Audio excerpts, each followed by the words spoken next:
Let me read to you a passage from the Gospel of St. Luke, chapter 17, verse 7 to 10. It's the Gospel for Tuesday of the 32nd week of Ordinary Time. St. Luke writes, Jesus said, "Suppose one of you had a servant ploughing or looking after the sheep. Would he say to the servant when he comes in from the field, 'Come along now and sit down to eat'? Would he not rather say, 'Prepare my supper, get yourself ready and wait on me while I eat and drink. After that you may eat and drink'? Would he thank the servant because he did what he was told to do? So you also, when you have done everything you were told to do, should say, 'We are unworthy servants. We have only done our duty.'" It leads us to think, that's from Luke chapter 17, verse 7 to 10. It leads us to think of duty. At various times I have remarked on a conversation I had with a fellow student many decades ago. He was in the seminary with me, though he eventually set aside thoughts of the priesthood and went on to study medicine. He became an eye specialist. That conversation turned on philosophy, and I remember him saying to me that the one thing he wanted was to be happy. I had never forgotten that statement of his because of its manifest truth. Every human being has the innate desire to be happy, and it would be very ominous in a person were he to desire not to be happy. The whole of mankind, age after age, desires to be happy. Analogously, we may say it is characteristic of all living things, but of course, non-human living things do not know that they seek that flourishing which may be called a form of happiness. An animal seeks to satisfy itself on a variety of levels of its life. It seeks to satisfy its hunger. It seeks shelter. It often seeks the companionship of those of its species, and many other things. It is seeking what we might call its happiness. A non-sentient living thing, such as a tree, seeks to live and to flourish. It seeks, through its roots and its leaves, its nourishment, and it grows to its height. It does not seek to be stunted and to die.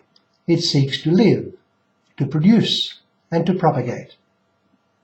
Happiness is the quest of all. So in a sense, to say that the one thing I want is to be happy is not a very illuminating statement, really. Absolutely true though it be. All things, in their own manner, would say the same thing. When it comes to the human person, while letting that statement stand as true, we must think around it. That is to say, we must look for something else that is more distinctive to man and which is essential to his happiness. Now, while the yearning for happiness is constantly present in man's heart, there is another prompt which is constantly present in his heart too. Indeed, it is essential for the attainment of his happiness. I refer to the sense of duty. No living tree or any other non-sentient living thing has a sense of duty, of course, even though in its own way it constantly, though blindly, seeks its own flourishing or happiness. No animal can be said to have a sense of duty or responsibility. Its behavior may at times look like it, as with a dog which protects its owner, but all know that an animal cannot be held responsible for its actions. It is driven by instinct, And however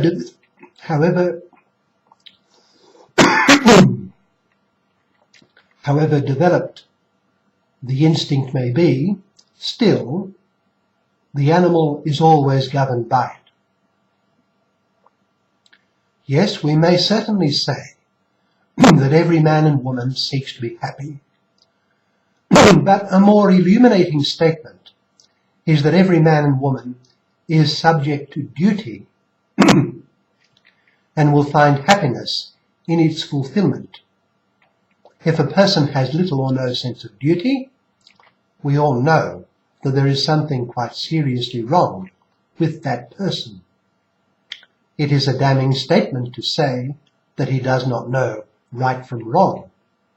It is an indictment on him to say that he does not think right and wrong are objective, that they are just subjective constructs which one projects on the outside world for whatever reason. The whole of society is founded on the sense of duty, and not simply on the universal desire for happiness. People are recognized as subject to duty, the duty of obeying laws, for instance. There are powerful sanctions for the violation of what society considers and proclaims to be duties. You have a duty to respect the life and the property of others, and if you do not, you will be severely punished. An animal is not punished for violating a law.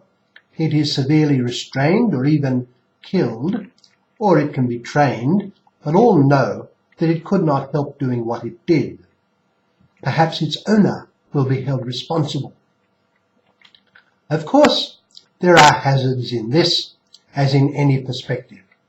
When it comes to the sense of duty, for very many people, their sense of duty is governed by what the laws of the land allow. If the nation's laws allow for abortion and same-sex marriage, then many will consider that no duties are violated if one procures an abortion or enters into a same-sex marriage. But the point I'm making here is that the sense of duty and the fulfillment of responsibility are essential in the idea of the human person. It is not enough to say that the human person has a fundamental desire for happiness. The practical and abiding question is, how is happiness to be attained? And this is answered especially by addressing the sense of duty. What should I do in this or that case? Well, all of this brings us to our gospel that I read earlier from Luke chapter 17, verse 7 to 10, in which our Lord speaks of the fulfillment of duty. Jesus said, "Suppose one of you had a servant ploughing or looking after the sheep. Would he say to the servant when he comes in from the field, 'Come along now and sit down to eat'? The master would not say to the servant, 'Be happy, sit down and eat. Rather, do your duty to me.' So, our Lord continues, 'You also, when you have done everything you are told to do, should say, we are unworthy servants. We have only done our duty.' This is not to say that the flourishing of human life is a matter of merely doing one's duty. But our Lord's words remind us of the centrality of duty and responsibility. It is a true basis of human happiness. It ought lead to the earnest desire to fulfill the will of God and to perseverance in the fulfillment of it. And what is the will of God? It is that we love Him to as much perfection as is possible for us. The whole of the law and the prophets, our Lord tells us, hang on two commandments, that we love God with all our heart, mind, soul, and strength, and that we love our neighbour as ourselves. So the sense of duty and the yearning for happiness find their joint fulfillment in a life of love for God and neighbour that is lived according to revealed teaching.